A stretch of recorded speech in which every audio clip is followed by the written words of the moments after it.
Hi, everyone. It's your very favorite history teacher. Let me see a transcript. Coming here with my Betsy Devos rants.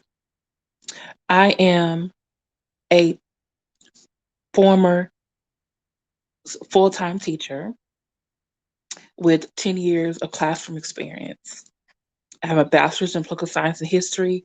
I have a master's in the teaching of social studies. I have a certification in 8th through 12th grade in Texas and also special education pre K through 12th grade.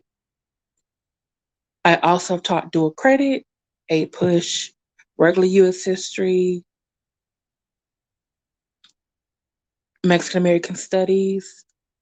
I've taught research methods, government economics, world geography, world history. And I have more experience than Betsy DeVos, who's Secretary of Education.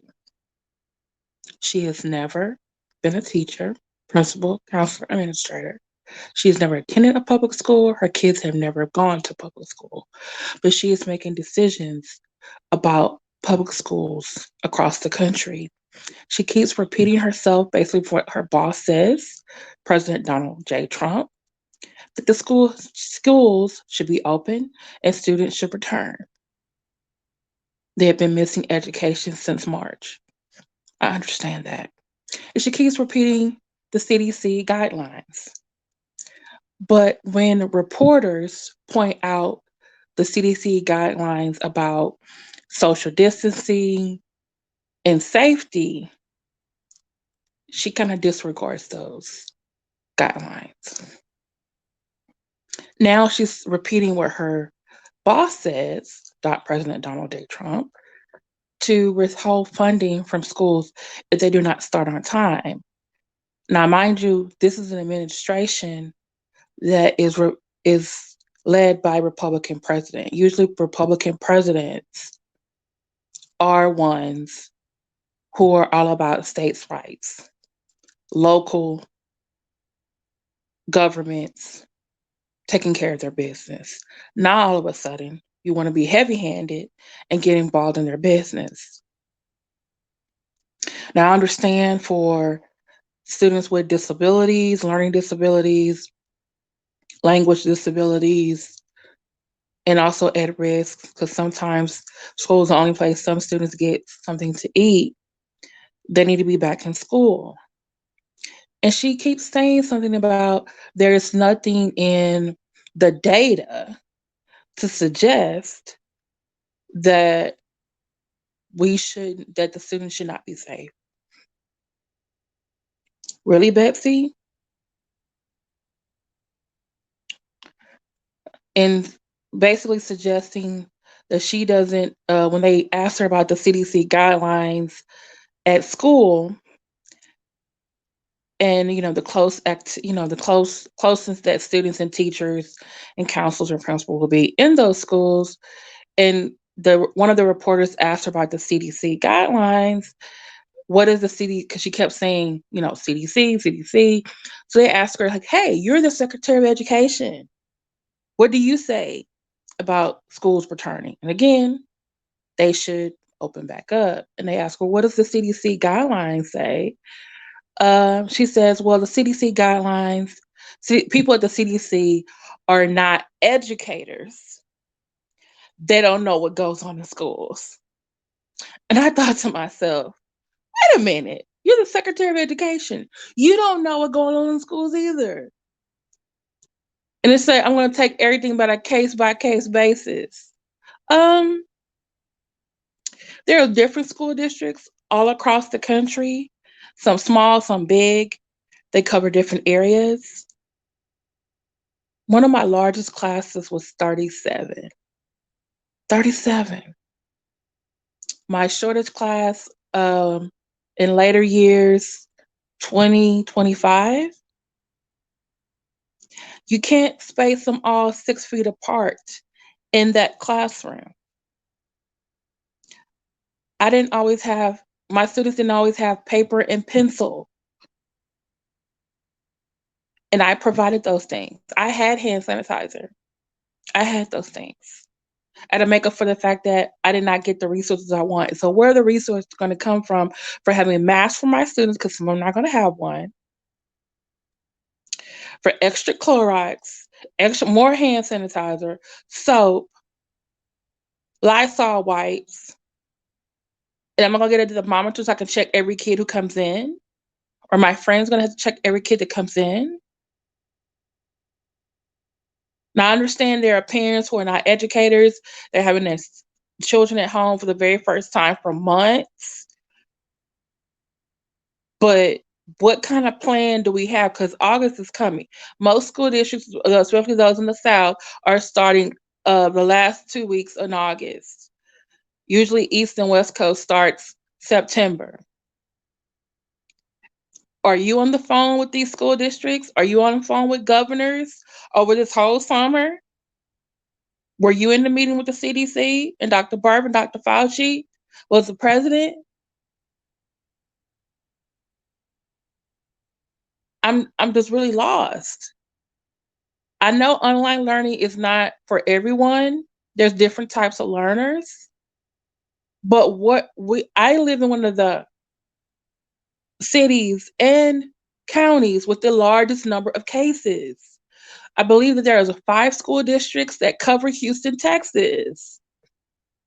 Can we really afford those students to go back to school? And you said, oh, it's shown that younger people who get COVID, they recover faster. That's not really reassuring. What kind of health concerns are they going to have the rest of their lives? What about the older teachers, counselors, school bus drivers, cafeteria ladies and men, custodial staff, principals who are at risk ages or who have underlying health problems?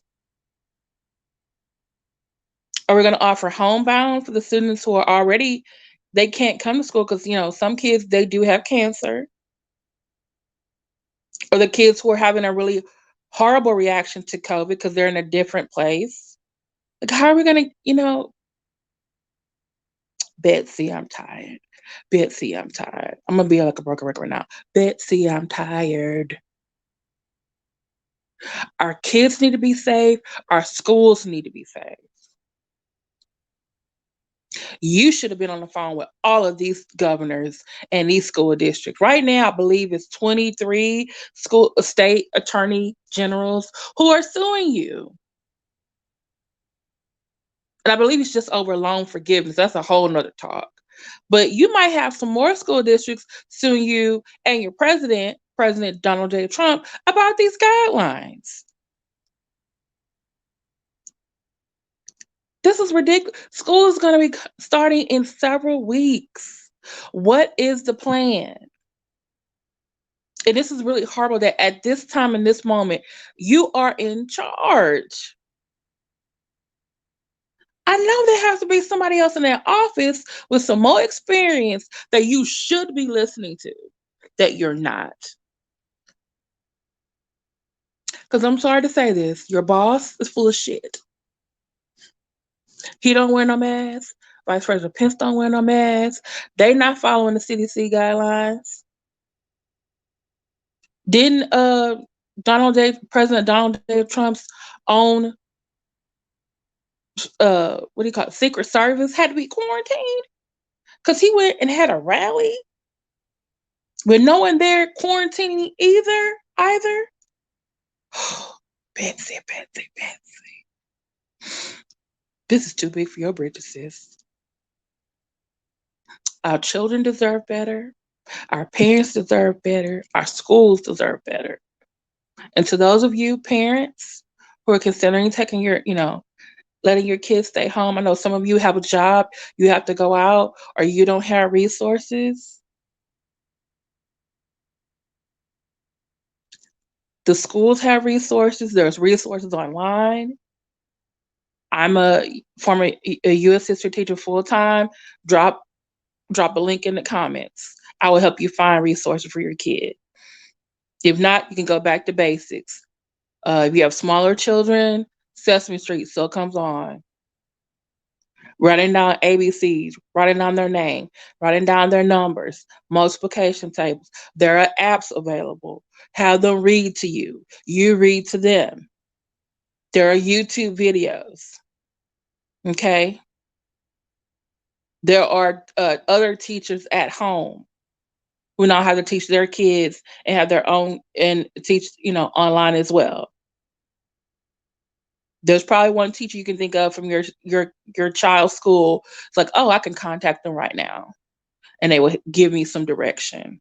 Because we're all in it together at this point. Because we can't trust Betsy. We can't rely on Betsy for this. So, because the thing is, I think there's going to be a second wave coming. And for what she was saying, there might be flare ups. Baby, more than a flare up is coming. More than a flare up is coming.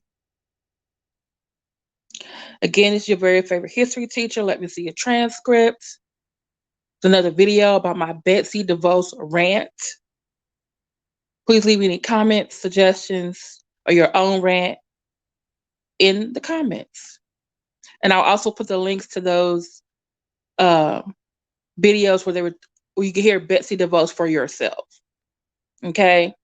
Please like, share, subscribe, and have a good evening.